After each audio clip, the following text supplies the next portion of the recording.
जय हिंद students, how are you? I hope you all will be fine.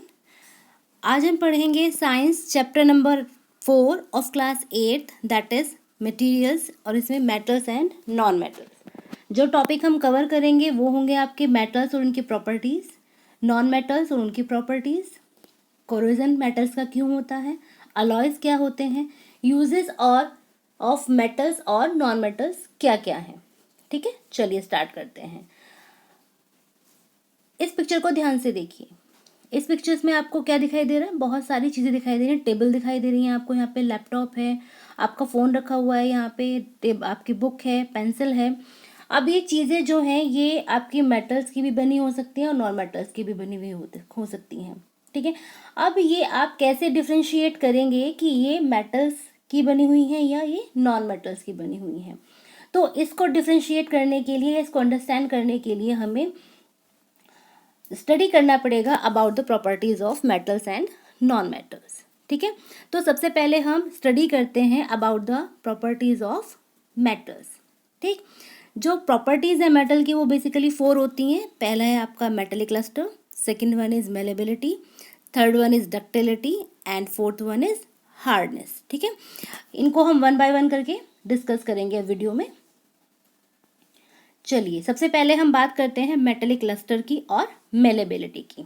ठीक है, अब जो ये मेटल्स हैं, ये मेटल्स बनाने में क्या काम आते हैं? ये ऑर्नामेंट बनाने के काम आते हैं। ऑर्नामेंट मीन्स जो ज्वेलरीज वगैरह होती हैं आपकी। ठीक है, ये ज्वेलरी क्यों बनती है इनसे? क्योंकि इनमें शाइन होती है, ये चमकते हैं अपनी खुद की शाइन से। ठीक है, और ये जो ऑर्नामेंट बनते हैं ये मोस्टली बनते हैं कौन से मेटल से? दैट इज गोल्ड और सिल्वर से। ठीक है, इनकी खुद की लस्टर होती है, खुद की चमक होती है। तो ये जो मेटल हैं ये इस्तेमाल किए जाते हैं, यूज़ किए जाते हैं बनाने के लिए आपके ऑर्नामेंट्स, या जिनको हम ज्वेलरी भी कहते हैं। ठीक है, आप पिक्चर में देख भी सकते हैं। अब इनकी जो शाइन है वो इनकी खुद की चमक होती है इस मेटल्स की, ये अपनी खुद की शाइन से चमकते हैं। तो इस शाइन को हम कहते हैं लस्टर। क्या कहते हैं?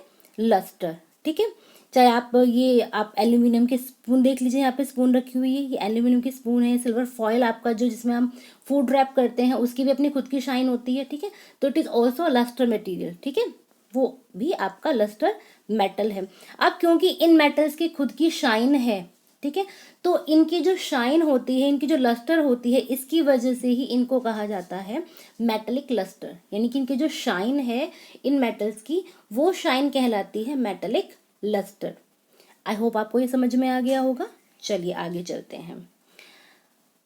अब ये आप पिक्चर देख पा रहे हैं, इसमें अलग अलग मेटल की बनी हुई शीट्स हैं। यहाँ पे ये गोल्ड की प्लेट है, ये कॉपर की है, ये एल्यूमिनियम की है और ये जिंक की है। ठीक है, अब इसमें यहाँ पे ये हैमर दिया हुआ है। ये हैमर क्यों दिया हुआ है? ये शो ये कर रहा है कि इन मेटल्स को अगर हम हैमर के थ्रू बीट करते हैं तो इनको हम शीट में कन्वर्ट कर सकते हैं। मीन्स इन मेटल्स से बीटिंग करने के बाद इनको शीट्स में कन्वर्ट किया जा सकता है। ठीक है, यानी कि ये मेटल्स कैन बी शेपन या convert into sheet after beating. ठीक, अब ये जो मेटल है ये शीट में जब कन्वर्ट हो जाते हैं, ठीक है, ये फैलते हैं, तो ये प्रॉपर्टी इन मेटल्स की कहलाती है मेलेबिलिटी। ठीक, तो मेलेबिलिटी क्या हुई कि वो मेटल्स की वो प्रॉपर्टी जिसमें मेटल्स को बीट करके शीट्स में कन्वर्ट किया जा सके, वो प्रॉपर्टी ऑफ मेटल कहलाती है आपकी मेलेबिलिटी। ठीक, ये कुछ यहाँ पे मेटल्स दिए हुए हैं, गोल्ड की प्लेट है, कॉपर शीट है, एल्यूमिनियम की शीट है, जिंक की शीट है। इनमें मेलेबिलिटी की प्रॉपर्टी होती है।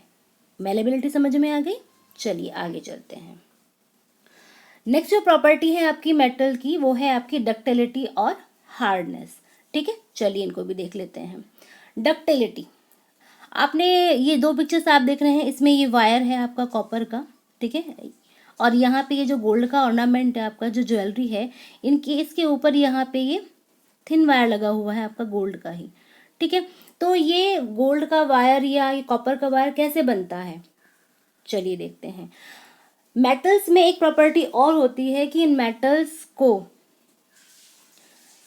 वायर में कन्वर्ट कर सकते हैं। ठीक है, यानी कि इन मेटल्स से हम वायर भी बना सकते हैं। वो प्रॉपर्टी क्या कहलाती है? वो प्रॉपर्टी कहलाती है आपकी डक्टिलिटी। ठीक है, यानी कि ये सब्सटेंस की वो प्रॉपर्टी है, वो गुण है जिसमें इन मेटल्स को वायर्स में कन्वर्ट किया जा सकता है। ठीक है, इनसे वायर बनाया जा सकता है। ठीक, जो सिल्वर और गोल्ड हैं ये आपके हाईली डक्टाइल मेटल्स होते हैं, मींस इनसे इनके छोटे से अमाउंट से भी बहुत लंबा वायर बनाया जा सकता है मेटल का। जबकि जो आपके जिंक, लेड और टिन हैं ये बहुत ही लेस डक्टाइल होते हैं, इनसे ज़्यादा लंबा तार या वायर हम नहीं बना सकते हैं। क्लियर? अगर हम बात करें फैक्ट्स की तो आपका जो 100 मिलीग्राम सिल्वर या गोल्ड होता है उससे हम 200 मीटर लंबा वायर बना सकते हैं। Surprising but it is fact कि अगर आपका 100 मिलीग्राम सिल्वर या गोल्ड है तो उससे हम 200 मीटर लंबा सिल्वर या गोल्ड का वायर बना सकते हैं।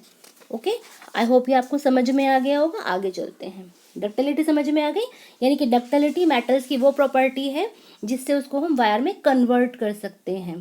क्लियर? अब नेक्स्ट आता है आपके किचन में, आपने यूटेंसिल्स देखे हैं अपने यहाँ किचन में, सबके किचन में यूटेंसिल्स होंगे, बर्तन होंगे। तो अगर वो बर्तन सडनली एक्सीडेंटली आपसे गिर जाएं, मैं मेटल्स की बात कर रही हूँ, आपके कांच के या मेलामाइन, उसके मेलामाइन जो आपकी क्रॉकरी आती है उसकी बात नहीं कर रही हूँ। ठीक है, बोन चाइना वाली क्रॉकरी की बात नहीं कर रही हूँ, मैं बात कर रही हूँ आपके मेटल्स के बने हुए बर्तनों की, यूटेंसिल्स की, जैसे कि आपके जो स्टील के बने हुए होते हैं, स्टेनलेस स्टील के बने हुए होते हैं बर्तन। ठीक है, अगर वो आपके सडनली एक्सीडेंटली आपसे गिर जाएं तो क्या वो टूट जाते हैं? नहीं टूटते। क्यों नहीं टूटते? क्योंकि ये मेटल की प्रॉपर्टी है कि metals are hard, metals hard होते हैं। ठीक है, इसी प्रॉपर्टीज की वजह से ही जो आपके यूटेंसिल्स होते हैं घरों में वो मेटल्स के बनाए जाते हैं कि वो इजीली ब्रोकन ना हो जाएंगे के।